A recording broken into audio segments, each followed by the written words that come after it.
ஓ முருகா! வெற்றிவேல் முருகா! வேலுண்டு வினையில்லை, மயிலுண்டு பயமில்லை.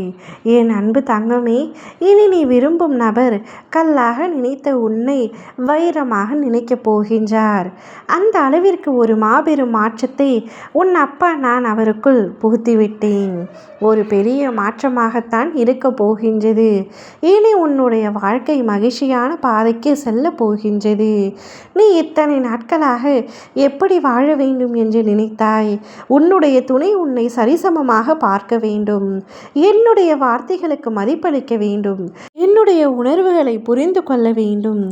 எனக்கு சரிசமமான மரியாதையும் அங்கீகாரமும் அவருடைய வீட்டில் எனக்கு கிடைக்க வேண்டும்.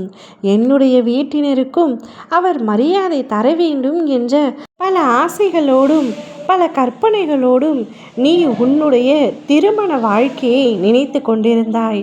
ஆனால் திருமணம் முடிந்த பின் உன்னுடைய எண்ணத்திற்கும் அங்கு நடக்கும் அனைத்திற்கும் அப்படியே எதிர்மறையாக நடக்கிறதே என்று உன்னுடைய மனதில் இருக்கும் அத்தனை ஆசைகளும் உடைந்து விட்டன. எப்படியெல்லாம் கனவு கண்டேனே, எப்படியெல்லாம் வாழ வேண்டும் என்று நினைத்தேனே, என்னுடைய கற்பனை கோட்டைகள் அனைத்தும் இப்பொழுது சுக்கு நூறாக உடைந்து விட்டதே என்று ஏக்கத்தோடும் மனதில் பல வலிகளோடும் இருக்கின்றாய். இதை எப்படி சரி செய்வது என்று கூட தெரியாமல் ஒரு அடிமையான வாழ்க்கையை இப்பொழுது வாழ்ந்து கொண்டிருக்கின்றேன். என்னுடைய பேச்சிற்கு ஒரு மதிப்பும் அளிக்கவில்லை. என்னை ஒரு மனிதனாக நினைத்து கலந்தாலோசிக்க கூட இந்த வீட்டில் ஆளில்லை. அவர்கள் ஒரு முடிவை எடுத்து கொண்டு வந்து இதுதான் முடிவு என்று என்னிடம் ஒரு தகவலை மட்டுமே கூறுகின்றார்கள். இப்படியா என்னுடைய திருமண வாழ்க்கை இருக்க வேண்டும் என்று மனம் உடைந்து சென்று விட்டாய் என் தங்கமே. கவலை கொள்ளாதே. உன்னுடைய மனதில் நீ எப்படியெல்லாம் வாழ வேண்டும் என்று ஆசைப்பட்டாயோ அப்படி ஒரு அற்புதமான வாழ்க்கையை உன்னுடைய கைகளில் நான் உனக்காக ஒப்படைக்கப் போகின்றேன். உன்னுடைய துணை உன்னை சமமாக கருத போகின்றார்.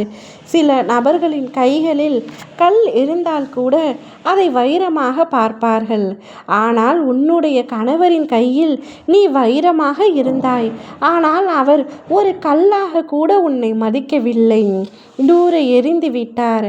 அந்த உணர்வுகளை கூட புரிந்து கொள்ளாத உன்னுடைய துணை இனி உன்னை போற்றும் அளவிற்கு மாறப்போகின்றார். நீ இல்லாமல் அவருடைய வாழ்க்கையே இல்லை என்று அவராகவே கூறும் அளவிற்கு உன்னுடைய நல்ல குணத்தையும் எண்ணத்தையும் அவர் புரிந்து கொள்ளப் போகின்றார். கல்லாக தெரிந்த நீ இனி வைரமாக தெரிய போகின்றாய். அந்த அளவிற்கு மாபெரும் மாற்றம் அவருக்குள் எழுதப் போகின்றது. இனி எந்த ஒரு விஷயத்தையும் உன்னை கேட்காமல் முடிவெடுக்க மாட்டேன் என்றும் கூறுவார். ஓம் முருகா! வெற்றிவேல் முருகா!